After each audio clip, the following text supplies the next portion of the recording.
welcome to our final edition of our Fate Reforged set review.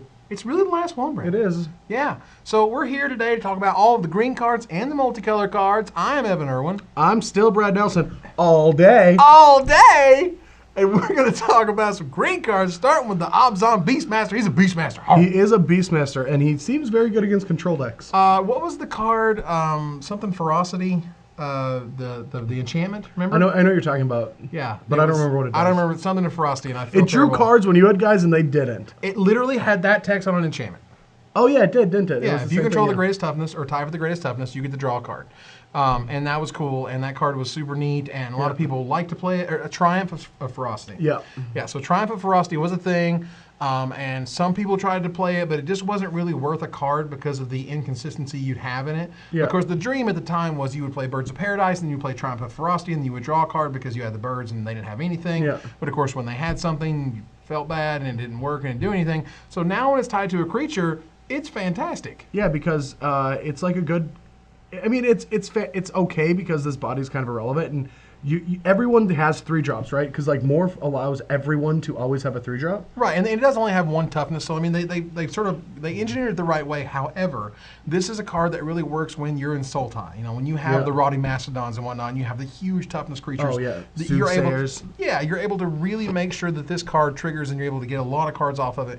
And I think that's really powerful. Obviously, a 3-mana 2/1 is not that great in a world full of morphs. However, it is the card advantage that makes this card way better than it appears. Oh yeah, and even though it does say it's an Abzan card, which is great because of Outlast and all your guys like keep getting bigger and bigger, so you can keep the biggest creature and keep drawing cards and stuff like that. Like this card should be played in those decks, but you don't want to play it in just a crazy aggressive deck. Like you want to play it where his body's relevant because he'll block when you need it to block when you're not going to get there anyway. Sure. But you know, you just start the game with like the 0/4. Yeah. And then like Outlast it and then play this guy, and you're like, all right, whatever. I'm gonna draw some cards now. Yeah, exactly. I'm gonna have card advantage. Basically, like they're gonna have to kill this guy. They're gonna kill this guy immediately. They're gonna put their first removal spell towards this guy, and that's great because that means the rest of your guys are not dying. The rest of your guys are not getting targeted removal spells because this guy's drawing you all the cards. And even if he's not online, it's not a feel bad because you can just attack into morphs with him. Right. Basically, there's no real downside here because if you don't control the highest toughness or is tied for the highest toughness, you don't lose anything. He's great. It's not like the player who controls. It's you.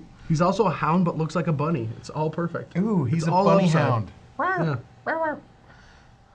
Very good. Abzan Kinguard. All right, so here's your 4-mana 3/3. This is the Abzan version. There it gets a 3/3 lifelink. It's fine. It's very boring. It's very boring. It's not. It's not anywhere near the best. Like even the 4/4 Yeti or whatever that could have flash was more interested in this because it's a cool combat trick. This guy. Basically, you're going to turn him on with some amount of onboard presence, or he's just going to be a 4-mana 3/3 with lifelink to start with, and that's okay. Yeah, I mean, it's just not that exciting. We've seen 3/3s like Hill Giants aren't that good in this format. Yeah, and lifelink is probably the least relevant ability you can have. Like we've seen the black-white, the Orzhov like 3/3 first strike guy or gets first strike, and he's pretty bad too. Yeah, he's pretty bad, and this guy just gets lifelink and not even first strike, so snooze. Yeah, not that great. Not a super high pick.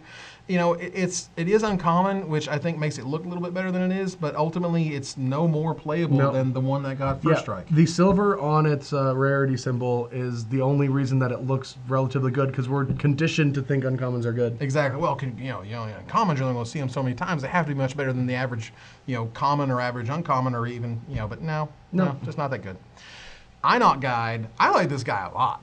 He's great. I love bears with upside. Yep. And he's not always going to be a bear, but you get to keep a lot more hands because of this guy. Sure, it's not card advantage. You end up with a 1/1 and you put it on top of your library as opposed to like State Wayfinders or Civic Wayfinders or things like that. Sure. But when you're in a pinch, this card is great. Also, if your deck is kind of low to the ground, you can get away with playing this as your 17th land.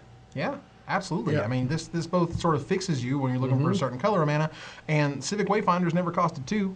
So, I mean, yes, it's sort of like messing up your next draw or like telling the person, that you're playing what your draw is going to be, but that doesn't mean it's bad. That means it actually fixed what you wanted to fix, and you can reveal it, and you're like, okay, fine, like I need this plains, so I'm going to shuffle my deck, put it on top, and I'm going to have that color for the rest of the game. Yep.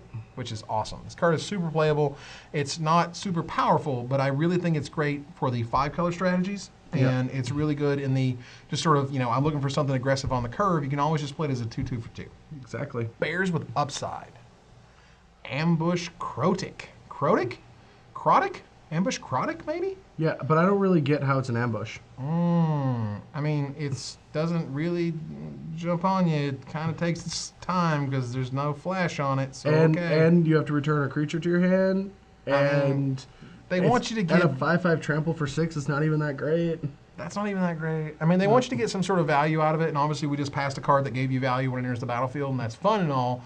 But again, a 6-mana 5/5 Trampler is not that exciting. No, I mean, you could get back like a Sultai Soothsayer, which is great, but it's like a Teamer card because it's really big. But in Teamer, you don't really want... This isn't like you're fighting yourself. You don't want to like get rid of your own creatures. Like, you're invalidating your big bombs. Like, yeah, I mean, there's plenty of enter the battlefield effects that you can try to sort of abuse and whatnot, but again... Like, how much are you investing with how much you're getting out of it versus you're losing board presence, but you're getting a 5/5 Trampler, okay. I mean, you know, there's a lot of things you gotta have to sort of balance with this card, and it's not obviously, you know, an early pick. You're not gonna like windmill slam this. You're gonna take this if not tabling super late. I see it, you like it's a board card more than not. Like, it's kind of one of those cards that you bring in when you know your opponent's not that aggressive and you just need more fat. Yeah, you just need like big dorks to smash and over you're not their losing slow the, dorks. You know, you're not losing the tempo advantage by having to bounce your own things. Exactly. Or maybe you got some really sweet enter the battlefield abilities and you're looking for those types of enablers, but if you don't, it just ain't there. Yep. A Ration War Beast, 7 mana, 6/6. I mean, this guy's gonna get chump blocked till the end of time. That's sort of his one issue. If he gets chump blocked, then you get guys. To one or more blocking. Oh. Yeah, it's when he gets blocked you get guys. No, it's not when he deals damage. Yeah, it's the other way around. Well, no, I thought it was deals damage to a player. Yeah. Not creatures. It's the other way. It's like if you deal 6, you don't get more guys. All right, yeah. well, so that's cool. So now this actually earns its uncommon rating. Yeah, and think I'm about... more excited about this card now. Yeah, and like what if you get to Roar of the Challenge or Roar of the whatever it is, the force to block an indestructible. Oh, yeah. All right, I'm going to order all your 1/1s first and deal all the damage and manifest a bunch of guys. And well, you only get to manifest once, regardless of the number of creatures that are blocking, so that's a thing. But you do get basically a free 2/2 out of their chump block, which is a thing, and you're going to get it. Like people don't want to get smacked with a 6/6. Nope. You know, like they're going to want to chump block it. There's a reason it doesn't have trample or anything like that. And if you're able to give it something like trample or flying or evasion or whatever, it's going to be a monster at that point. And you know, you're either going to kill them with that or you're going to kill them with the 2/2s you make off of it, and that's upside and upside. Yep. It's expensive though. Oh, it's very expensive. It's not that good. It's not that good, but it's not that bad. No, it's just it's a good windmill haymaker at the end of the game, but I don't know. It's hard to like say it again, like to really evaluate this card in limited because it's so expensive, but its abilities are good. Yeah, again, probably better in sealed than draft, as cards that are very expensive are. And again, something that can give you sort of your 2/2s over and over is sweet. The card art. It's unique. It's weird. I mean, it's mostly because he's got like infection claws, right? Like Tom Ross is gonna love this card, right? Like, look at the weird claws. Look at the weird manifest dude over here. I don't know what's going on with his mouth. Well, it's also Something it's an with Obzon. horns. Well, the other thing that I don't get about this is like his feet are blue, so I kind of feel like it should be not an Obzon card, but more a Teamer card. Right. I don't. Yeah, it's weird. I don't get it. Yeah, I don't get it either. But there's like a purple manifest behind him, or is that not even a manifest? No, that's a manifest right there. That's but the what's the? Is that a purple wall in the background? No, I don't know what's going on with those weird little points in the background. No, I'm talking about these like things. Like, oh yeah, you don't that's see part us of the pointing. manifest. No, back here, this purple and purple. No, that's part of the manifest. Anyway, whatever. Is it? Art's weird. Moving on. Archers of Karsai, or Karsi, whichever was correct. 4 mana 5/2 with Defender and Reach. Okay, like it's going to die to like every flyer. Ugh. I don't like this card. No, it's bad. This card is bad. Like you're not going to be able to attack with it, and it's just going to die to almost every flyer ever. I mean, maybe the 1/1 for 1 flyer is going to die to it and survive. Yeah. This is the first time that the second set came out, and now I'm even more afraid of not hitting 23 playables. Wow. Yeah, it's not great. So you have your Battlefront Krushok, 5 mana 3/4s. Okay, can't be blocked by more than 1 creature. Each creature you control with a +1/+1 counter can be blocked by more than 1 creature. That's really cool. This is one of those that it enters the battlefield, it affects combat immediately. That's sweet. There's a reason it's uncommon. 5 mana 3/4 is not that bad. The fact that it can't be blocked by multiple is sweet, particularly when you suit it up with some sort of equipment or you suit it up with some sort of enchantment. Or when they just don't have a 4/4. Yeah, they just ain't got it. You're just going to smash in until they got one. Yep. And that's really sweet. And again, it also gives that other ability to other creatures with counters on them and just makes it more versatile. Yeah, I think it's a fine card. I like it. cached defenses. So Interesting. it's like sort of giant growthy while also being kind of Moldervine cloaky. And it helps your treasure cruises, but you don't even get to choose. You kind of get to choose. This is No, this you is a don't. card. Well, I know. I'm saying like you don't. You get to choose per when se. you cast it. Well, right. Well, you get to choose when you cast it, which lets you choose what Yeah. creature is going to be affected, and obviously you don't want to get blown up by removal spells, yada yada. But when you're able to kind of craft this where you need it to be and get your smallest creature to be super huge, like when you have the Jeskai Wind Scout and you're able to play something like this, card's nuts. Yeah. Because then you got your 5/4 flyer and it's incredible, and you built the dragon. Triggers prowess. Yeah. So then it's going to be a 6/5 villain of dirt, which is really sweet. What? I like my Wind Scout, and so I actually think this card's pretty sweet. I think there's a reason it's uncommon. There's a reason you don't want to see a bunch of these because it could really start overwhelming you. Yeah, this feels like the kind of card that's not that good, but in a ton of multiples, it gets annoying. And maybe there's just a deck for it, or maybe they don't want us to see it a bunch, much like the relics or the Lucky Charms. Yeah, I just don't think you want to see a lot. This card Yeah. seems like it would just completely destroy somebody if you had 2 or 3 of these things. Maybe. I'm not a Ulcer big 3 fan. is big. Not just a giant growth, but a giant growth that sticks around. A giant growth that gives you +1/+1 Yeah. counters in a clan that is built to abuse them. That's true. That's another big one. Yeah. I think the card is very good. Destructor Dragon, I like it a lot. I think it's really cool. I think I'm so happy Wizards didn't make this dragon suck. Because so many times you get to the green one and it sucks. Why? Because green isn't supposed to have dragons. Yeah, I get it. But, you know, it's nice that it's very green and destroying a non-creature permanent. I think that's cool and flavorful. It's still the same stats as all the rest of them. And it's a green dragon. It's just a very rare thing in Magic. Yeah, that is pretty cool. And he's breathing green fire. Ooh, green fire. That I ain't gonna say it. I'm not gonna say what came in my head. Okay, good. Good, because it was gross. All right, Feral Cruciak. Yeah. So you could pay 5 mana for a 3/5 in white, or 5 mana for a 5/4 in green. Which Seems do you about choose? right. Which do you choose? I'm gonna. All right, so Here we go. All right, Bring it. I'm gonna go with the 5/4. Okay, sweet. Woo. All right, I'm gonna go with the 5/4, and because Okay. more power is better than more toughness. Wait a minute. Really? I think that's right. Also, the art is really sweet because Art is cool. yeah, He's a freaky looking dude. That's a freaky dude. Formless Nurturing. Okay. Yep. I mean, this is your 4 mana 3/3. It's your manifest card for green. it's Just your like- save before you get into the castle or into the dungeon. Yes, it's your other save, Yeah. which is nice. I mean, you know, the red one was a 5 mana for basically a 4/4. This is a 4 mana for basically a 3/3. And again, in the green deck, you may have a much higher chance of getting like the fatty, Yeah. which is nice. You'll also probably have a better chance of getting all of the cool Outlast/Obzon bonuses that you get for +1/+1 counters that you may not get in red. So that's nice. I still don't think it's a very high pick No. because, again, it's more or less just a hill giant. Yeah, it's just a hill giant that potentially might have upside, and there's more play to it, I guess, because like a hill giant we know is not going to turn into a not a hill giant. Sure. So there is going to be a slightly more play to these cards, Right. just because of the fear, and plus decks are like 15 to 17 creatures, so we're going to hit them more often than not. Like it's like a coin flip if it's a creature or not. Right, and that to me again sort of provides a lot of gameplay, right? It provides really cool, like, is there something under there? Is there not? Like he keeps looking under there at it, you know, does that mean it's a creature or it's not? You can do that as well to bluff your opponent, which is sweet. I mean, I think Soul Summons, you know, the white one is just like infinitely better than all the rest of the ones. 'Cause Oh, it's yeah. just, you know, it's 2 mana. It's right on the Grizzly curve. bear. Yeah, it's I love 2/2s for 2. Yeah. I always have. It's what you want to do in your life. But, you know, this one isn't quite as good again because it's kind of a little bit slower. The blue one gives you selection. The green one's a little bit bigger. The red one's even bigger than that. But you really want something that, you know, kind of hits the curve better, and the white one does in the way the green one doesn't. Exactly. Frontier Mastodon. Here we go. So is a 3 mana 3/2 playable? Yes. Is a 3 mana 4/3 playable? No. Oh. Wait, no. Yes. Oh, wait. Yeah, I right. got it wrong. Yeah, sweet. Okay, sweet. All right, so I would argue that this card isn't that good mainly because all of the morphs kill it. And if you can trigger Ferocious, that's great. But I think, you know, if you're not triggering Ferocious, it's not that good at all. I mean, it's fine. It's not like it's bad, but the problem is teamer decks want morphs that unmorph. right. But if you get any of the 4/2s for 2 mana, like that makes this guy better. Sure. Also, later in the game, like a 3/2 for 3 isn't that great, but later, once you have Ferocious, it gives you a second permanent with Ferocious, so Sure. it's going to give you a better chance to play the other decks. or like the fight cards. What's it called?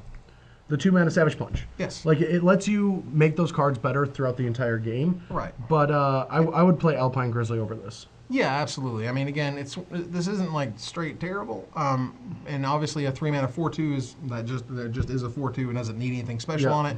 Obviously a 4/3 is better in terms of raw stats, but at the same time, you also want that Ferocious to be there. You want to guarantee the 4 power in turn 3, and the way that this doesn't. So it's not a super high pick, and it's not going to be an all-star in your deck by any means. Yes, but we don't know what effects all the bolster are going to have on it's good with bolster, and it's good with the Obzon cards too. Like if you get to bolster and get your guy big enough, and then you're able to get this guy into play under it, so now he gets all the +1/+1 counter abilities attached to him. Or if you just hit it on Ferocious, if you just hit him on Ferocious and get all the Obzon abilities that all the other cards have, like that's still okay. That's still okay. It makes him a little bit more playable than I sort of first discussed. Frontier Siege. Now, there's people and inside of SCG who will come up to me during spoiler season and they'll be like, did you see X card? That card is nuts. And they came up to me, a person came up to me, and they were like, did you see Frontier Siege? And I was like, yeah. And they were like, dude, it's nuts. Like you can have 2 green before, 2 green after, and blah, blah, blah, and ramp and such and such. And I'm like, and then what do you do with it? Yeah, and I'm like, and when you don't have anything in your hand? And they're like, but all this ramp and such Hornet Queen. And I'm like, look, man, I've kind of been fooled by a lot of these cards in the past, and I've just seen too many of them. I really have. It's one of those where, like, Lotus Cobra is one thing where it pushes you from a certain mana cost to another mana cost. That took a while too, which it did. However, it didn't take too long with fetch lands for what it's worth. But the Mythic deck took a little while. That said, but Frontier Siege, going from 4 mana to essentially 7 mana is not as exciting as going from 2 mana to 5 mana. It's just like would you go from a Lotus Cobra to a 5-mana spell. I mean, the coolest thing you can do is play it on turn 4 and then cast a 2-drop on the second main phase, which is kind of cool that turn. And then for the rest of the game, you just have unlimited mana. But you don't want to. The biggest thing with ramp decks is the inconsistencies because you have to play the ramp cards and the big cards to make it worth it. So if you draw too much of one, you're not going to draw enough of the other. Yep. And then what happens? You just automatically lose the game because you're not casting those spell things. Yeah, you're not curving in the right way. Yeah, ramp strategies are always like flawed. They just are inherently flawed. They've always been flawed. Sometimes they're too good. That's why Wizards has pushed some things like Valakut, right? Sure. That deck was busted, but the only reason it wasn't unbeatable was because it was inherently flawed. Sometimes you drew the wrong side, or sometimes you just had 3 Primeval Titans in your hand and 5 mana, and you're like, go, go, go. Yeah, I mean, this is the type of card that would make See the Unwritten be like crazy, crazy good. And I want See the Unwritten, the Mythic. No, I've thought about that card a lot. Yeah. We're on the same wavelength. All right, sweet. Yeah. Because I like See the Unwritten. I think that's a really cool card. However, it's more or less sort of like what was the trap? What was the green trap in the Summon Trap. Summon Trap, excellent. And so Summon Trap in conjunction with Primeval Titan was what made that deck tick. Yeah. And ways that you don't have it right now with See the Unwritten. So you have See the Unwritten and then question mark. And if question mark comes through, and Tazagar seem really good together. And what? Tazagar? Yeah. Yeah, absolutely. You just play it and then play that right away. There you 7 go. mana. See, it's good. So Frontier Siege, Yeah, I'm not in. I mean, the only cool thing... I don't like it limited. I don't really like constructed. The only storyline I want to make with a Frontier Siege is casting a Hornet Queen and then fighting 5 of their guys with all the creatures. They all die. You just played... You pretty much just played Green Plague Wind. That's what it was. You just played Green Plague Wind for 8 mana, so you're already paying 8 mana less, just 1 mana less than what Plague Wind was 7. anyway. Hornet Queen's only 7, buddy. Ooh, it is only 7, isn't it? It's only 7. Okay, well in that case, schooled me, bro. 7 mana Plague Wind. Yes. It's getting late in the night. I'm sorry. We're doing things, man. We're doing it. All right, so Fruit of the First Tree is basically enchant creature. Enchanted creature can't be blocked. Now, if the creature is monstrous, like it is huge, then it might be blocked. However, if it's small in any way, they're just going to take it instead of giving you life and cards and whatever. All I'm going to say is they made Disciple of Bolas when Theritos was out, and that was sweet. Yep. And now they've made Life Legacies and now Fruit of the First Tree. Yep. And Disciple of Bolas is laughing in his grave. Yep. He's metacycled, but he is laughing at these cards. Mm-hmm.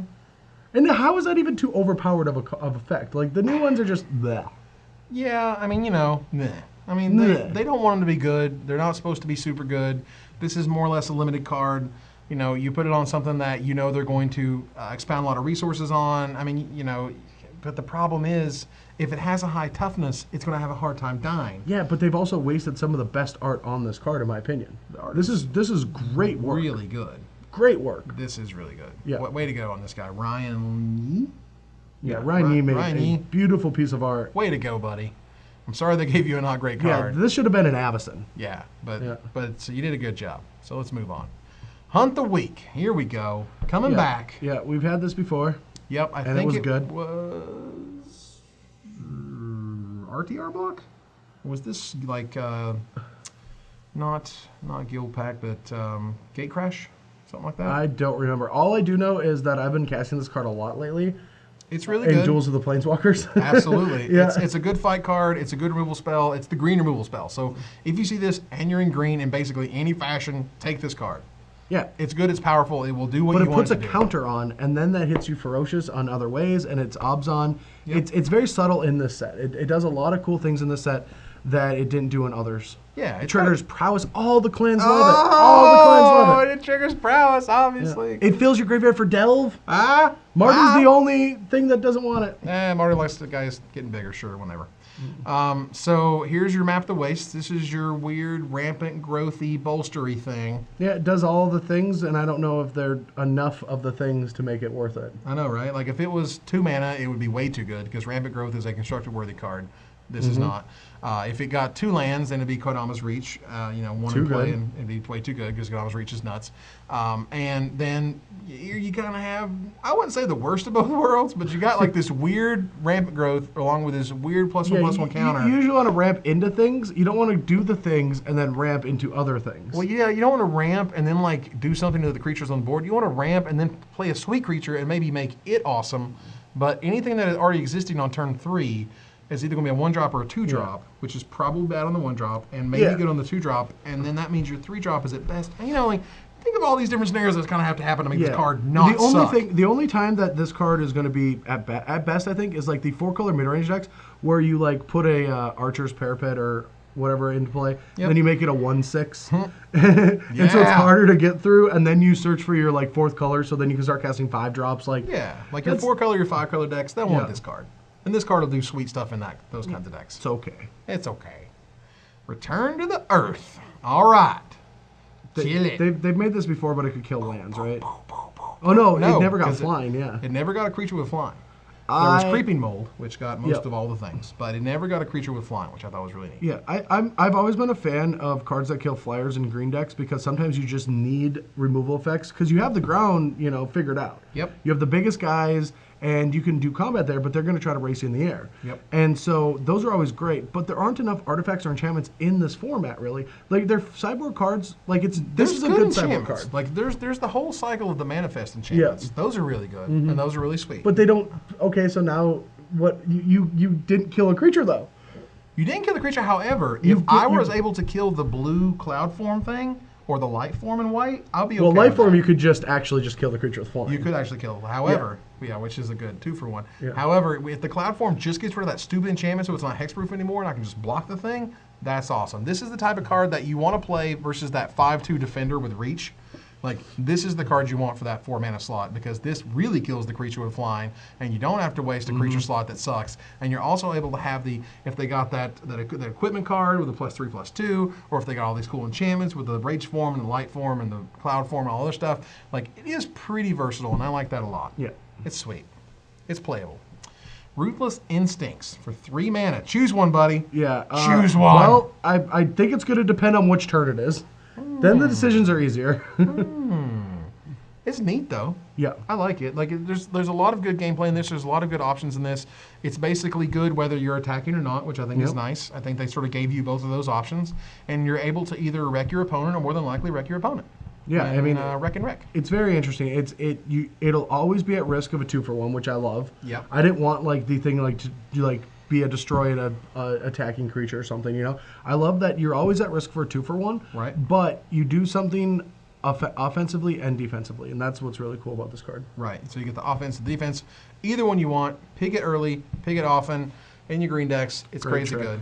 So Sandstep Mastodon is basically a bomb rare. He's going to be a 7-mana 10/10 at I mean, I guess not at worst per se, but certainly on an empty board. Yeah, at worst he is a 10/10 reach for 7 mana. That's at worst. Which Because is at fine. best you make a bigger creature than it. Right. And no, maybe at worst, no, yeah, like Wow. a I mean, at defender. worst, I guess your Rotting Mastodon becomes like a. No, he can't 7. because it's toughness. Roddy Mastodon's Oh, it's the bigger. least toughness, not the Yes. most toughness. No, okay. it's the least toughness. Yeah, it makes Okay. the smallest creature bigger. I'm okay with that. I mean, you Yeah. got a flyer, and this guy is nuts. I mean, again, this guy is really good in limited. He's just super good. He's the top of your curve. You want him. He's a bomb rare. He's going to wreck the board whenever he enters it. Yeah, Your he opponent's like gonna be really automatically sad. Might of Oaks is your squirrel. Yeah. Your squirrel token is now always a 6/6. Yay! It's bigger than the Mastodon. Yeah, it's super huge. Like, this is a card that wins games. The card you will always play in your colors, never not play it. I want to make an I want to be like Mike joke because he's Mike, and when he come in and be like I want to be like you, and then be just like- get as big and monstrous as him. And they're like, okay. Like, like, how do you make a Mastodon seem bigger and scarier? Add more tusks. Yeah. Just keep going. No, another set. No, maybe one more. Maybe just a little one. Shamanic Revelation. This was my spoiler. Oh, I'm sorry. Yeah, I know. I want it to be good. Now look, and here's the thing. I kind of feel bad. I feel like every once in a while, Wizards will give me like just the nuttiest of the butters, and they'll just be like, "Here's Wingmate Rock." They gave me Wingmate Rock for the last set. Yeah, and that card is awesome. Yes, that card is awesome. And I tried to point out how awesome it was in the show. However, because I've kind of been conditioned in this, you kind of got to see all angles of a card, and maybe not everything's great all the time, and blah, blah, blah. I try not to go overboard, if you will. And when they give me a Boros Charm, which they did, and they give me a Wingmate Rock, which they did, I want to be able to explain it the right way and be excited about it because I was excited about it, but I also don't want to kind of go over the top. Now, the opposite can happen with this card, which is this card can look really, really powerful. This is a card that you can be like, wow, man, I'm playing green-red monsters, and I go like Elvish Mystic into like Cariated, into like, Pelucranos, into this, and I'm drawing 3 cards, and I'm gaining a bunch of life, and it's super awesome. And, my Stormbreath Dragon's gaining me life and drawing me cards, and this is great. And the problem, obviously, is that that doesn't always happen. And when that doesn't always happen, and particularly when you draw this like off a top deck, you wanna like, kick puppies or something, and that's bad. Yeah. No one wants to kick puppies. Don't do that. That's bad. Well, I also just feel like, sometimes when you don't know how to explain the card correctly, I just wish, they didn't make rules against you letting me know your new cards. Oh, I see how. I wish you could, and I could So tell I you can how just good be they like, were. hey, Brett. Well, you can't, and you don't. Well, I know, and I ask don't. you all the time, but you just say no. I know, and I go like, lol. And then there was that one time where you're like, they're never going to reprint Court of Calling. And Court of Calling was the your SCG fault. spoiler. And I was just like, yeah, man, they're never going to reprint that. That's crazy talk. I got a weird read from that conversation, and I just kind of shrugged it off. And now that you say that, Yeah. I forgot that conversation happened. But yeah, I could have definitely figured that out. now. Yeah, it was funny. I was just Yeah, like, we had they're there's this never huge gonna reprint argument. that. Yeah, there's a huge argument here about card. I'm like, they're never gonna print that card. That card was too busted. That card busted crazy. Yeah. So Shamanic Revelation, what we're sort of walking ourselves around here is that it's not very good and constructed.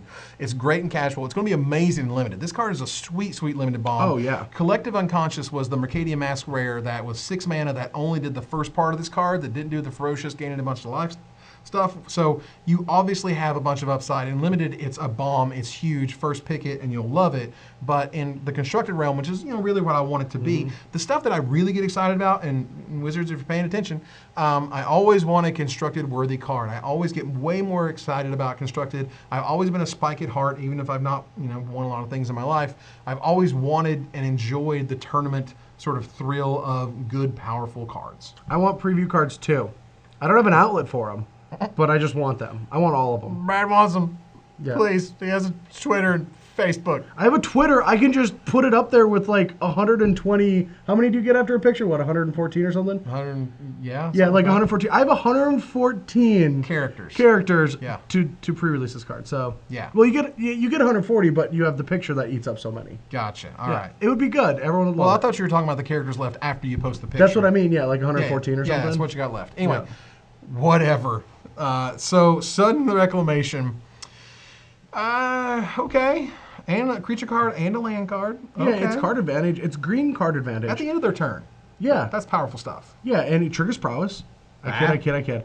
But it does. It fills a graveyard and gets you 2 cards. But I still would rather play Bitter Revelations in this, except for the fact that this can get you cards that have already been exhausted. Right. So that's what's sweet about this. Like there's some Sultai decks or some 4-color decks that kind of like you run out of stuff to where I've actually like played the new Elixir of Immortality. Sure. Just to shuffle my graveyard back in. Good lord. Because it was like such a good deck, but I run out of stuff. Sure. And so this card goes along with that whole like build an entire inevitable engine. Yeah, I like that. And again, this is sort of like uncommon for a reason. It's green card advantage. It's instant green card advantage. Like this to me is always a sorcery. And so when you see it as an instant, like pay attention. Like this is different and this is unique. It's a good card. And they really did push this in a unique way. You want to play it in your control decks. Yeah. Teamer Rune Mark. Here we are. Get the tramples. Yep, because green wasn't the first deck. I don't get how blue gives green trample. Blue gives green trample! Oh, it's great trample. Something clan. Something Vorthos. What do you want from me, man? I don't know, those hands. You I just so wish I could do that. Like, just be like... Well, I mean, we gave you a token, remember? Oh, the yeah! Token with the big things. You're just like, oh, yeah. I hope you enjoyed it, bro. It's on my wall. Good. Yeah. As it should be. I know. All It's right. great. So here we are with one of the worst of these types of enchantments. Yep. It's still good. It's not bad. I think it's better than the Death Touch one. The Death Touch one, again, probably doesn't really need it if you're already going to make a dude that big. However, trample can matter, depending on what they have to block with, and depending if they have something stupid like a Typhoid Rats. You know what I mean? That's just been holding off your whole team. And you're like, all right, fine. I will, attach the Rune Mark to this guy and smash in. I know you want to kill it with the rats, but at least I'm going to be able to trample over for the rest of the damage. Yep. That's the thing that's happened. Still not a high pick. Still not excited to play a whole bunch of them. Meh. I won't play any. Of course you wouldn't. Teamer Sabertooth. Your 4 mana, 4/3s. That's great. This card is so good. This card seems really dumb powerful. Very. I mean, this is like, play it often and always. Like, 4/3 for 4 is great enough stats. It blocks all the morphs. But the ability late game to just bounce a guy and get as much value as you want just to give it indestructible just seems great. Like there's a lot of cards like Sultai Soothsayers and just cards that like flip up like Ice Feather Haven. Yeah, it's such a tongue twister for me. Yeah, but like that card, just flip it up, bounce a guy, return it to your hand to get indestructible, put it back down, flip it up, bounce a guy. Yeah. Like this card is going to be dumb. It's a very first pickable card because you can build around it, and at the end of the day, it's a 4/3 for 4 mana, which is a great stat. Yeah, that is fantastic stats. This card is super good. It's one of the premier green commons of the set. This is the type of card that you see it in the pack and you're like, all right, I'll go Teamer, or all right, I'll go Sultai or something. I will build my deck around this card because the effect is very powerful. A 4/3 indestructible is super powerful, and just now on does the what you want to Vorthos do. side of things, like are we supposed to know what those other two symbols are? Or is that going to be for the next set? I think that's for the next set. Yeah, whatever that means. Because this is definitely giving us info, right? Because it gives us Teamer and then 2 other things. Right, and I appreciate that. I like the fact that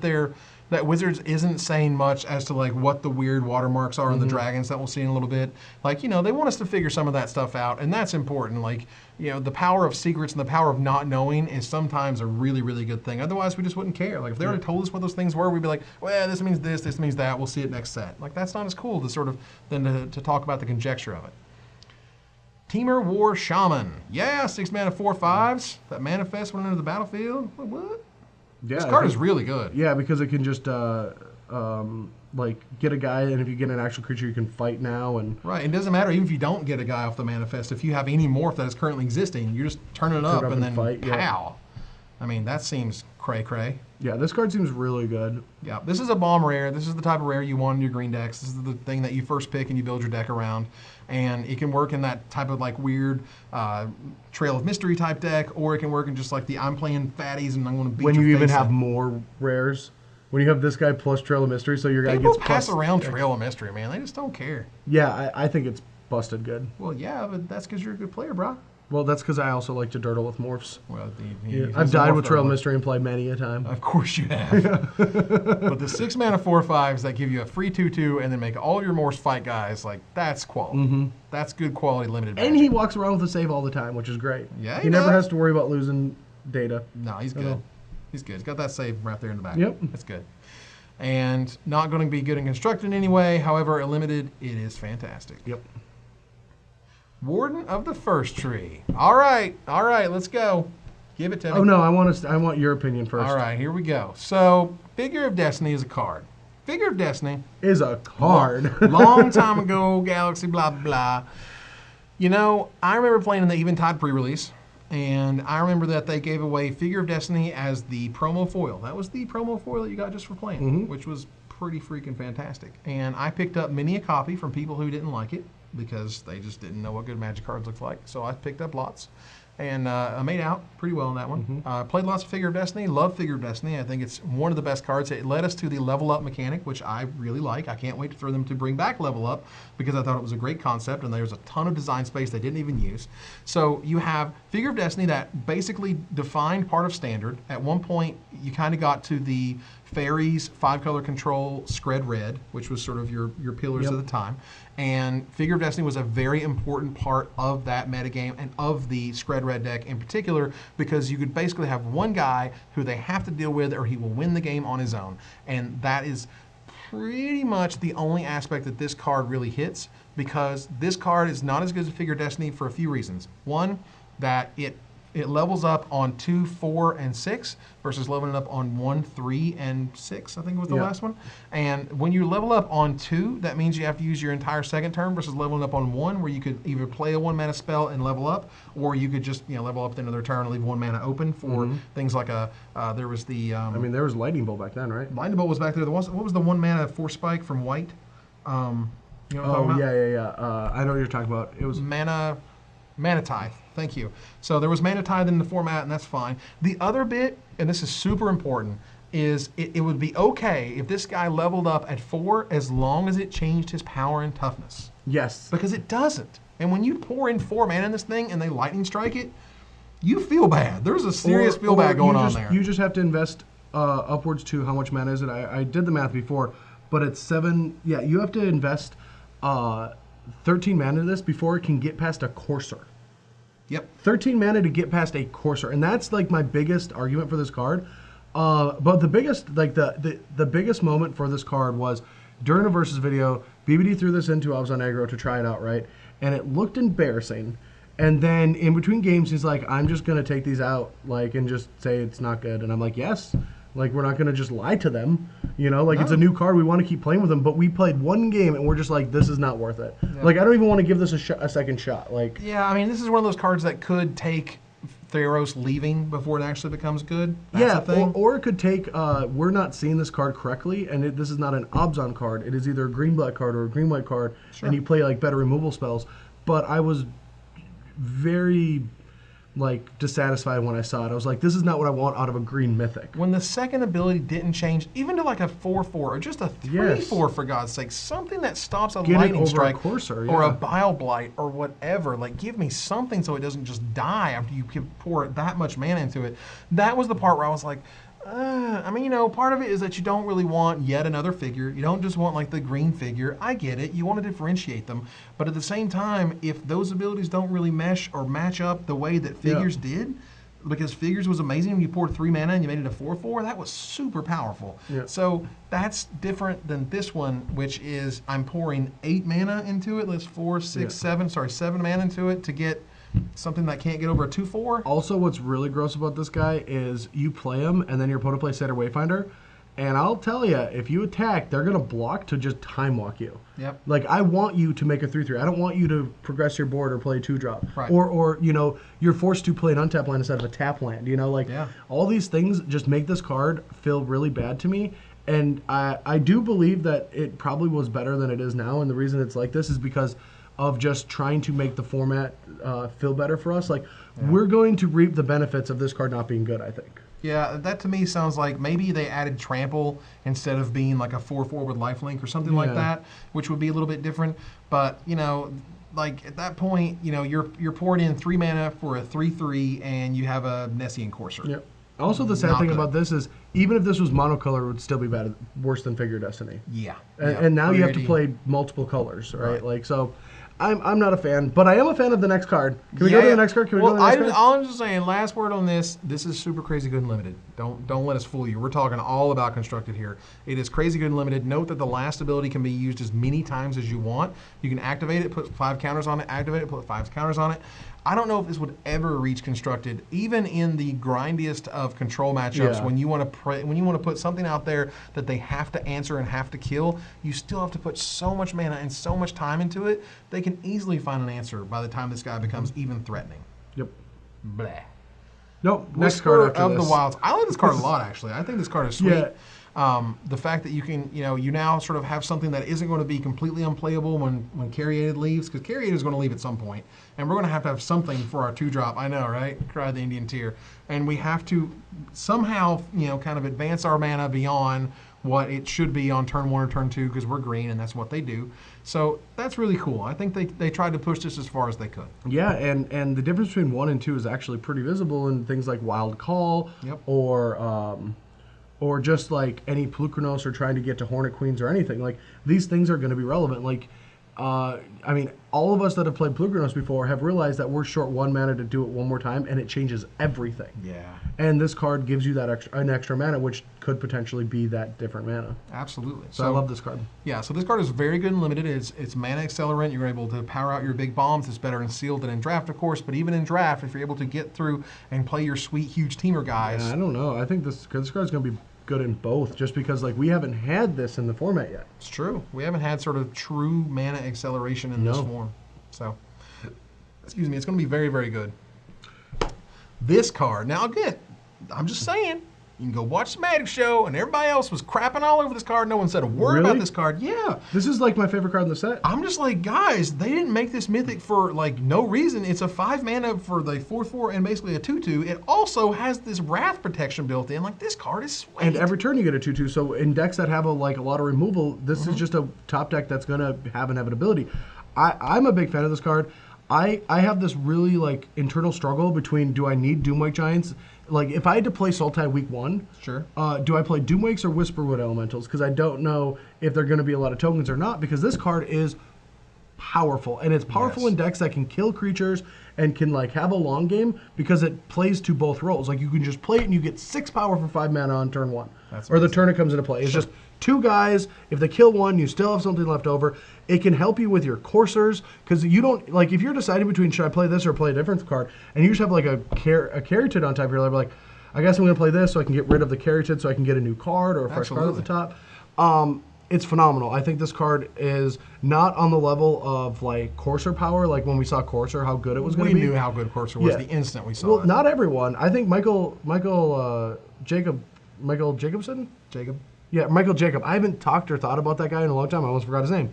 He just disappeared. Sure. But Michael Jacob like said Courser's like the NLBL. I'm like, yeah, it looks good, and it's phenomenal. Yeah. But like, yeah, that's really good. This card could potentially be on that power level, especially once we get rid of Theros block, because there's so many big mythics that are already like sitting on top of like Storm Breaths and Polukranos and stuff like that. Sure. But I can't wait to see the true power of this card. I think it's phenomenal. Yep, I agree. This is one of those cards that no one's really talking about, honestly, except you. You're the first person I've seen wrote anything about this card. Oh, I saw it. I went to Star City earlier this week just to check prices on some stuff. I saw this at like $5. I'm like, 4. I know, right? I'll take them, thanks. Yeah. Card is super good, and obviously it's incredibly good and limited. Always play it, it's fantastic. Wild Call is really interesting. It's super powerful and limited. I don't think it'll ever get there in constructed, but it is nice that we essentially have the X mana equals XX creature. Yeah. You know, much mana as you want to pour into it, that's as big as that card's going to be. And sometimes you'll know what that card is and you're able to get even bigger bonus, or sometimes you just paid X mana for an XX. Yeah, they finally made the best Hydra, and it's not a Hydra. Like, it was just funny to me. Like, that's what gets me on this card. Is like, Hydras always were like 1 power and toughness less than their mana cost. Yep. Or even worse than that. Yeah. And now they finally made it, and it's not even worse. a Hydra. Yeah, it's not even a Hydra. Lols. It can be a Hydra though. It could be. You never know. Yeah. So yeah, again, this is always playable and limited. I think it's an easy first pick. You want to be able to pour all your mana into it. It's good, even if you just make a 4/4, make a 5/5. It's still fine. And obviously late game, it's fantastic with things like the mana accelerant, also very good. But it's not a bomb rare, but it's a good rare. Yeah. Yeah, this is not something like, if you open a sealed pool and you get this card amongst like some others. So you could never be sad about this card. It's just a very generically good Magic card. You're not going to be like upset, but you're not also going to say like, oh my God, I got a wild call. I have to make green work. You're like, oh, I got a wild call. If I'm in green, this is 100% making it no question. But it's not like, oh my God, like this huge bomb rare over here that pulls me in different directions. Like a Whisperwood Elemental. That's the one where I'm just like, I'm playing green. Like, yes. It's happening. That card is Wild Call is, I want to play green because this is a good card, but it's not going to be, I have to play green because of this card. I agree with that. Just a thing. The Winds of Calcisma. Wow, really, guys? And, I mean, you don't know who Calcisma is? I mean, You we don't know learned who about that in Cal- history. I know, class, right? Like years ago. I remember. Yeah, He started the Civil War. I wrote a paper about him. It's Yes. weird. Yeah, it was Jefferson Davis and Cal Sisman. That's how it worked. So there's a fog, as you do, and ferocious. You get to completely destroy your opponent, which is nice. So, this is one of those like complete blowouts for Teamer. Teamer needs a blowout, and they need something that wrecks your opponent in just the right way. And so, you're able to essentially just wait till they attack in and run this and wreck them. I do like the ferocious ability, but like I would like to see it just say like ferocious creatures with power 4 or more that you control deal damage or something. Sure. Just for the fact that that's like what this feels like. Like all the wind comes in, that's why there's a fog, but the big creatures can survive the wind. Sure. I don't like the idea that my grizzly bear now gets to deal damage because like I have a 4/4. I'm okay with that. I'm totally okay with this. Sure. Right. I like the fact that it completely replaces it, which is nice. So when you smash in and they block however they block, and as long as you got ferocious, you're like, okay, just wreck your face. Yep. Like either all your guys live, or all your guys are going to kill their guys, and they're going to take damage. Like it's just all upside just for 2 mana. This is a very good card. Yes, very good. Yes. Yasova Dragonclaw. Tell me about her. Now this is a rare, and I love this card because it's a 3-drop. I picked on the Shaman a lot, but that's because it never gets underneath rhinos, right? Mm-hmm. And 3-drops are way different than 4-drops. We've learned that a bunch in this format so far. Yep. And this card's ability to steal creatures and make combat miserable for your opponents is great. I love the idea that you get to take your opponent's Courser, attack them, and then put a land into play. And you're like, gotcha. I love it. I think it's sweet. Again, this is one of those, like, this was one of the first cards ever spoiled the set. It was this and Crux of Fate. And it let you know that hybrid was coming back, which I think is really exciting. They kind of tricked us, though. It's all just in abilities and not in spells. Yeah, which is fine. Yeah, I'm all right with it. It's cool. And again, it's the fact that there's the different sexes of the clan leaders from back in the day, from currently, which is also cool. So, obviously the ability is very powerful. Yeah. Like, it's a very, very good card. It's crazy good and limited. Is it any good in constructed?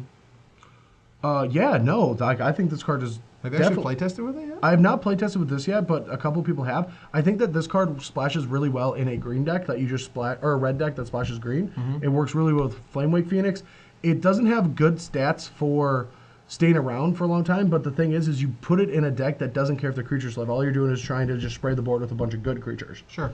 I do think that this card is definitely playable because it in the late game you just play it and steal something immediately. Right. Or you just play it as a 3-drop that has trample that deals damage that you don't really want to chump, or if you put something in front of it, you can kill that creature to get the trample through. So if they have like 2 creatures that could block it, you just wait until combat damage. That's always a great thing for trample in decks that want to deal damage. Right. I want to play this in a deck with like Searing Bloods and maybe even Naya, so that I can play Valor Stance, so that I can get like Indestructible, fill the graveyard, play some Become Immenses to go along with this trample. Like I've been thinking a lot about this card in a nutshell, as you could tell. Right. I mean, I think the fact that they both previewed Crux of Fate and this card was not an accident. No. And they didn't want to preview something that was bad.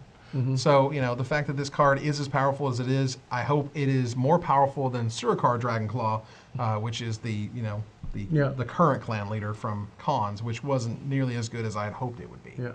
And again, like, while the set was being released, the old set, Jared kept saying, I think you're going to be a teamer guy. He just kept telling me that. And I saw the set, I'm like, I'm not a teamer guy. And then I saw this card, I'm like, I'm a teamer guy. This is finally the card that can push me into this direction because of how versatile it is at just being an aggressive card that I don't care if it lives or dies. Okay. And deals a bunch of damage and has the ability to threaten my opponent's stuff every turn. You cannot turn into Brian Kidler and write the same teamer article every week.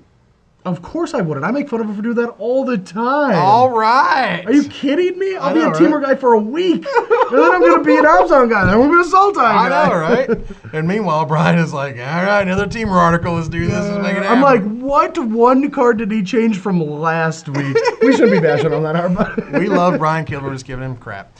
Anyway, so Atarka World Render is the 7-mana 6/4. Could it possibly make Xenagos actually playable from Born of the Gods? You remember the god who would give it haste and +X+X, which is its power? I thought you were talking about Xenagos the Reveler. We've reveled far enough to be a god now. Oh yeah, we went there. So you play 7 mana and just win the game? I mean, I definitely think... You literally play 7 mana and 24 I forgot about of them. that god, and that god's pretty good. You will play 7 mana and 24 of them. Just How do you 24? Oh, because he gives... He gets double strike. So he becomes a 12/8, and then he gets double strike. And he has trample. And he has flying. I'll build it. You'll have a deck list on your desk tomorrow. That's Yes, how, you will, sir. That's how working at SCG works. I will expect What do you it. think of this? I'll have a deck list on your desk tomorrow. Good man. All right, sweet. Print it. All right, lunch. Okay, so ultimately, this is a huge limited bomb. I don't see it happening constructed. The only way it could ever possibly, I feel, is if this weird Mondo combo with Xenagos, which may or That not doesn't be good seem at all. terrible. It seems fine. I mean, Xenagos was always that card that was really exciting. It saw just a little bit Yeah, of we play. can build like a big green-red deck that has Anger's main, because I think Anger's going to be good. Yeah. And so you have Xenagos, the god, and you have this guy who's sort of your top end to end the game. I mean, again, he just ends the game at 7 mana. Could also have like a hammer, so we make sure that he attacks. Yeah, But yeah. Xenagod seems pretty sweet. All right, I will toy around. I'm not even like yanking your chain on this card. Like that, Xenagos into that seems really powerful. It is very, very powerful. So I would be very excited if that could work in any fashion. Fingers crossed. I don't know. I like big dragons. I like big scary dragons. I like the fact that these are here. It's like, I don't know what's going on with this symbol. This is where we start to see the weird symbols. You kind of got like Teamer that looks like a, I don't know, like a radish or something. Yeah, What's it looks going like a on there? radish flying through space. I know, like, it's got like a little Yeah, you have like the little wind streaks behind it. Right, right. So this is Teamer, and what is that? What is that other one? I don't know what it's mixing with there. What is it mixing with? Mardu? Maybe? I don't know. Cunning Strike. Let's go to a different gold card, shall we? All right. 5 mana, deal 2 damage. 2 damage to a player, 2 damage to a creature, draw them cards. Yeah, I mean... Good and powerful. Eh.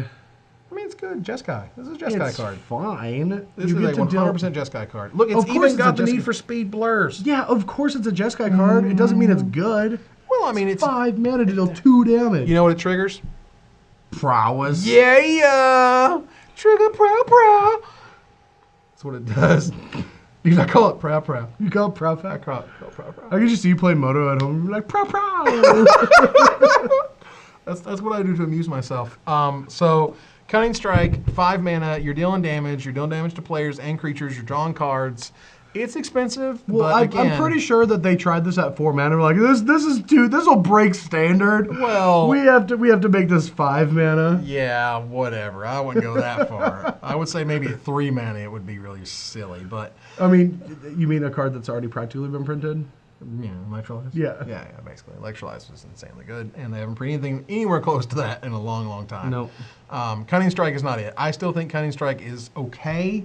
It's not great because, again, it's expensive. Yeah. But it does kind of the stuff you want. The problem is that if you're at like 5 mana and you're Jeskai and you're playing against like Teamer, they have way outclassed this Yeah. card. Yeah, they have big guys. You're picking apart their worst morph they haven't even had time to flip over yet. You're not a fan of this card. Yeah, not super great. Dromoka, the Eternal. This is the one dragon that I think could push into standard, just because it's 5/5 for 5. It's in green and white, which is Right. good against Crux of Fate. Okay. And the bolster effect seems relevant. Like attack, something else gets bigger that you're attacking with. Like repeatable bolster on a 5/5 flying dragon. I think this card's good. Absolutely. I mean, the fact that you can attack and it turns your Sylvan Carrier into a 2/5, that's Or sweet. a real creature. Well, or your Elvish Mystic into a 3/3. I mean, whatever. I get it. I mean, but again, the fact that it is very pushed in the mana cost, which is nice, and you get this repeatable effect. So if you just run it out on, like an empty board, and you attack and he's a 7/7, you attack as a 9/9, like that's a serious claw. Then you can Crux Fate yourself and say destroy all non-dragons, keep attacking. Crux it. Yo, dog, got cruxed. Cruck. Ethereal Ambush. All right. So Now here we get a really cool manifest card. I like this card a lot. I like it a lot too. I think it's super playable. If you're in these colors in any fashion, you should play this card. Instant speed, it's great. If you're able to flip over a creature, obviously it's fantastic. But not just a 5 mana make 2 2/2s. Yeah. That's good. That's a fine playable card. Yeah, I love it. I think this card's very good. Yeah, I mean, it's called Ambush for a reason. This is the part where you can wreck your opponent limited and just sort of get them when they weren't expecting you. Or at the end of their turn, just make some dudes. Fingers crossed there's a dude under there, and you can flip him up and smash.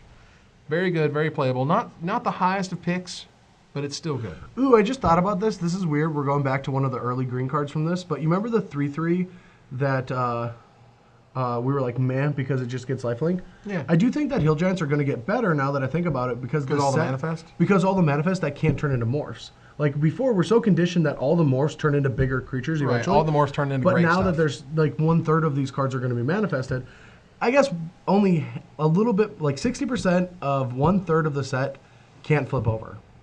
If that makes sense. 60% of your deck is non-creatures, and 1/3 of the draft is manifest instead of morph. 60% of 1/3 times 1/12 of the metric system. Probably Googleplex. Graham contest. We're talking about the butt fight. Butt fight. Butt fight. Talking about I'm tackling butts. Butt fight. I mean, Butt fight. I know what's going to happen with this card. I'm going to throw my butt around. BBD and I'm going to get BBD. We're going to have a butt fight. Yeah, you are. We're going to take a picture of it, and we're going to get somebody to, you know, make the altar of it. Yeah, just have the proxy guy on Twitter as he does because he's awesome. Just makes the butt fight card, and this is butt fight. So you take a butt, you take another butt, and you're like, you know. And I've already made this sort of Mix-a-Lot joke on the Magic Show. I already did it. Oh, I laughed. Did you? There was a reason why I watched that one for sure. You know, I don't you? remember. I don't remember if you remember that PSA that you did at the beginning of it, but I did watch. I did watch, and then I finished out the rest of the Magic Show, and I laughed at it. Well, thank you. See, that was the thing. I figured you'd watch the thing. I appreciate you watching the rest of it. Yeah. I love Sir Mix-a-Lot jokes because I'm a '90s child and I can't And you've help it. made them before. Oh yeah. A I run lot it of out. them, actually, yeah. I run it out all the time because it's always funny. You know, when you look at her butt, it is so big. Let's fight it. It does kind of suck that, you know, all of us have the entirety of the human knowledge at our fingertips. Yep. Yet fart jokes are still funny. Fart like jokes they are will still never funny. get old. Butt jokes remain funny. The whole point of why we're sort of dancing around all this is that this is a very good limited card. It's a super good removal spell. You should always play it if you're in these colors. I know. I just want to still talk about butt fight. I know. Well, the butt fights have to end at some point. So it's just too much butt. It's Dorn. Dorn's overpowered. No, Dorn's not overpowered. However, it's very good. Well, but that's the very butt good. fight card. You got you all very close. You got me good. Very close. Grim Contest, however, super good in limited, not good in constructed, but that doesn't mean that it's bad. It just means it's the card that needs to be in limited. I mean, you get to fight with your Archer's Parapets. Like, that's great. Dang. That's a butt right there you want to fight with. It's a big old butt. You see that You're butt? You're going to win, yeah. That's my butt. Yeah. My butt beats your butt. What? I am a child. Harsh Sustenance. Okay. I don't get it. Deals X damage to creature or player and gain X life. Number of creatures you control. Okay. I don't get what's going on with the art. I don't get the flavor of it, but it's a fine card. I like the fact that they're just basically telling you this is the type of card you play with Archer's Parapet. Like, they have it in the art. They're like, play the Parapet with this card. Is that Archer's Parapet? That's what I would say it is. I mean, look at the sort of tower thing. Well, it's an Obzon tower. The point is, like, I understand that what they're saying is the Obzon deck that just kind of sits around and has a bunch of dudes that get bigger and bigger and bigger and kind of hang out and whatever, and they outlast people. You're able to use that to your advantage by making Harsh Sustenance, like, nail their face or destroy their best creature, and you gain life as the result. Yeah, that's definitely what this card does. It also can work in a Mardu deck that has a bunch of token generators that you just can't get that last couple points of damage through, that this is always a top deck. Like, on a board stall in these aggressive decks, this is a great top deck. So I think that this card looks like it could potentially be bad, but as we've learned in Limited, that it usually shouldn't be because it's so cheap that you can finally play your second guy and kill him morph and just get some life at worst. You know, it's a Douse and Gloom. Yeah, I mean, the white-black warrior deck is a deck. Yeah. It's a thing that you can draft, and this is the type of card that would end games in that deck, which I think is really sweet. Really cool card. Kolagon the Storm's Fury. Ah! Okay, so this was one of the first dash. Sorry. I like 40 and something the worst. I know, right? This is the worst. I mean, first dash cards that they showed us, which is really interesting. I mean, you know, it's got all the right sort of words. It's got the cool dash cost equal to the mana cost, but it doesn't give itself haste if you don't play the dash cost, yada, yada. It's really neat. It's very good and limited. Let's just get that out of the way. It's super good. It's always playable. You're always going to love it there. But what I'm curious about, Standard? is, as you can imagine, is standard. We need Stormbreath Dragon to blow away. All right, so Stormbreath Dragon goes away. Probably. I mean, we got to see more cards. I mean, the hardest thing to do is project for a year in the future because remember we were like, Underworld Connections is the worst thing ever when it was. No, you were saying but that. It was. You were saying that. No. Back, don't pull me in your camp. You're little like, I didn't like Underworld Connections. I'm over here going, dude, it is Phyrexian Arena. Are you awful crazy? When I said that. Oh, good God. It was Are you not kidding awful. me? Hellrider was killing everyone. Oh, God. It still saw play. No, it didn't. It was like one in the Jun sideboard. Yes, and then as soon as Innistrad Block got out of there, it was crazy. And they playable. made Devotion. Yeah, I couldn't see that coming. How could I see Devotion Phyrexian coming? Arena. You can see Phyrexian Arena is a good card. It's called Stone Rain yourself to get a Phyrexian Arena. Of course, I know it's good now. You're killing me.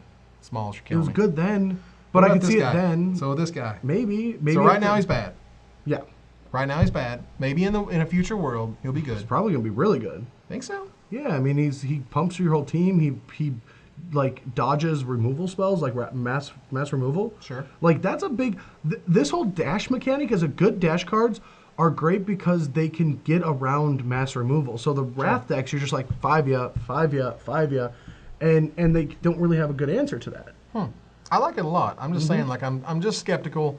Generally because I think some of the other dash cards are like really obviously pushed and really obviously good, and this one may not be that way, but we'll see. Well, like when you're fighting against mass removal decks, what's the last thing you want to do when you already have a couple creatures on the board is invest more. Right. And what do they want you to do to invest before they wrath you? So you play this, bump all your guys up, hit them for a bunch. Now if they wrath, now you put them in a situation that if they wrath you, they're dead. Right.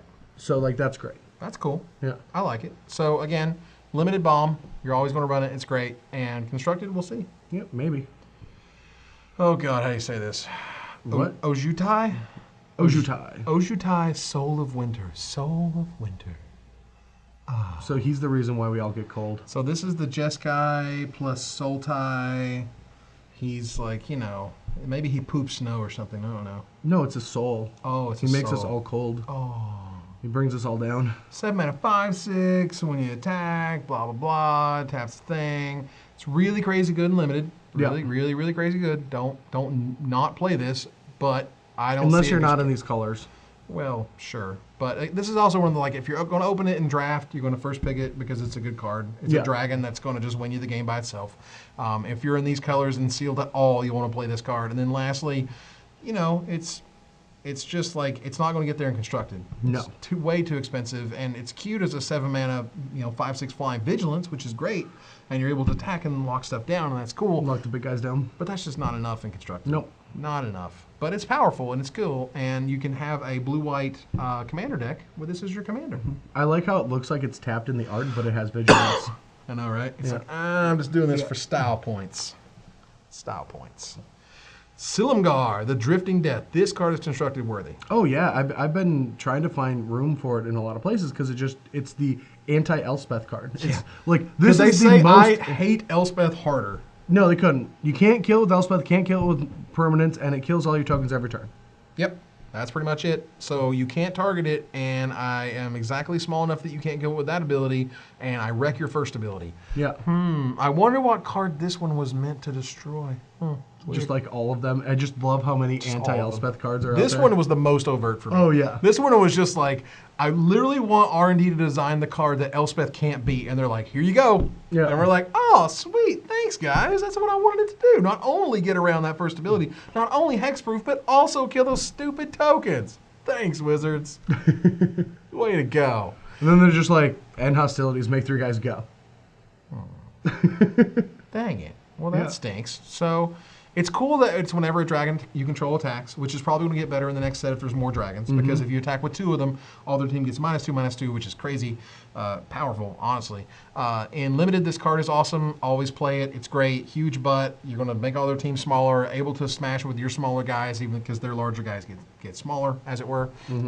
And it just seems like a control finisher that everyone wants to play with. And that stays alive when you Crux of Fate, which is also great. Absolutely. This is the type of card that I was kind of expecting Pearl Lake Ancient to be. Now, I think Pearl Lake Ancient may have been, basically flew over our heads for a few reasons. And this is some of the stuff I saw at the Pro Tour where I was like, oh. When it returned the Scrylands, Yeah, that and was then a you big got thing. to still manipulate. You got to Scryland some more. I got to scry some more. And the other was when we return stuff like Radiant Fountain and the Gain Lands, and you get to gain more life off of it. So Oh, that's how I died. yeah. Yep. So I get like that was sort of some of the stuff that we didn't realize at the time. However, this one I think is just exactly what you want this card to be. Yeah. I mean, I still believe that blue-black control isn't that good. No, but Its win percentage has been pretty bad, even though it won a GP. Well, sure, but you know, good players play in these decks and yada yada. I get it, but you know, this is the type of card that I fully expect to see plenty of play. Oh yeah, Just in onesies, twosies, but it's going to do what you want it to do, for sure. and that's great. Again, in limited, this card is sweet and crazy good. Bonkers good. War Flare, ladies and gentlemen, our last card of the complete set review. Now, how good is War Flare in limited? Bad. Bad? Real bad. Why? Is it good? Yes. Why? Pony Brack Brigade. Yeah, but there's already so many of those that are like better and not cost 4 mana or do better things. Well, what I would note is that Trumpet Blast only works with attacking creatures, not blocking creatures, whereas this works for both. It actually untaps the creature so you can block. Yep. It's really good in Jeskai because it's red and white. It pumps all of your dudes. It triggers prowess, blah, blah, blah. And at the end of the day, it's just a really good combat trick. That is not the best thing in the world. It really isn't like the, oh my god, first pick, whatever, Yeah, I'm because it's pretty just sure a you won't common. be happy with this when you play with it. I I don't think wouldn't it's go good that enough. far. I don't like it. You're not going to be happy with it? I mean, I don't say you're going to be like disappointed. I just think you might not get the most value you possibly ever could out of it. But again, it seems like a pretty good effect. It's fine. It's fine. But I like the, I can't remember the other one. It's Right. the +2/+1 that gains lifelink for warriors. I like that one and Trumpet Blast more than this card, just for how cheap and efficient it is. Sure. Yeah, I like my Act of Treason to go by my Trumpet Blast. I like to combo them. Nice. And this card costs more, so it's harder to do that. It's just too much. Yep. Okay. It's fine. Great. So we end the set review on a fine. Hey, I didn't put all the cards together. It's fine. It's fine. You know what it is? It's fine. It's fine, yeah. It's fine. Just like us in the set reviews. Yes, it's all finished. We're It is wrapping it up. So, ladies and gentlemen, yes, the circle is complete. Every single card, as we have started the trend, ladies and gentlemen, every single card has been reviewed. Every card in the entire set has been talked about. I remember when people were Wait, just no, like, we didn't. Yeah. We did not complete the circle. no. In red, we didn't talk about the one. What? Oh, the stupid swine, get out of here. Whatever. We talked about it. All I'm saying is, I get a real good kick out of hanging out with you, man. I talking do about too. Magic This is cards. always the most fun I have all week. That's right. Super duper fun. Thank you guys so much for watching. You've watched for so many years. This is amazing. It always blows my mind how many people watch these things. Oh, yeah, it's I'm always great. touched, honestly. I'm like, you guys really just hung out with us for like 5 hours. Oh yeah, and I meet so many people that watch the set reviews or that say they got into Magic watching these videos, and Yeah. or when I walk past a couple and the guy stops talking to her to look, and like the girl can't see me walking behind her, you know, because I'm walking towards them, and she like thinks he's like looking at a girl and lost her train of thought, and she looks back and then gets excited that it's me. You know, like those situations happen and it's great. Brad Nelson problems. I get it. If you went to more tournaments, man, oh, you get it when you go to I tournaments. know, I get it. It's fine. And I love you guys. You guys are awesome. Yes, thank you for watching all of them. Yes, thank you very, very much, you guys, for hanging out with us. Now, again, as we noted with the pie bets, if you guys would help us with the pie bets, the would be pie will be great. thrown. There will be multiple baked goods in the faces of both of us at some point, and I want you guys to help us with that because I have a lot of guilt. I carry a lot of guilt in that regard. I do feel bad that we have not pied each other for a very long time. There's guilt in there. There's guilt and love. Yeah, in we have there. so many. So I would love for you guys to organize them, figure them out, and then even figure out what'll be the most fun way that, because I mean, if we have like 8 pies, Gosh, if we I got like Theros there's block, a ton, all yeah. of Theros block. Let's say I have 8 pies to tons. throw at you, and you have like 5 to throw at me. I don't just say we should just rifle pies at each other. There should No. be some different, like there should be some escalation. Like the further back, like the old ones, they should Right. hurt more. Ooh. We should put little pebbles in the pies. Oh, for God's sakes, man. I don't want scars. I'm just talking like maybe I'll throw like a banana split at you or something. I don't know. A hot banana split. Oh, Jesus. With As hot I chocolate. scald your face.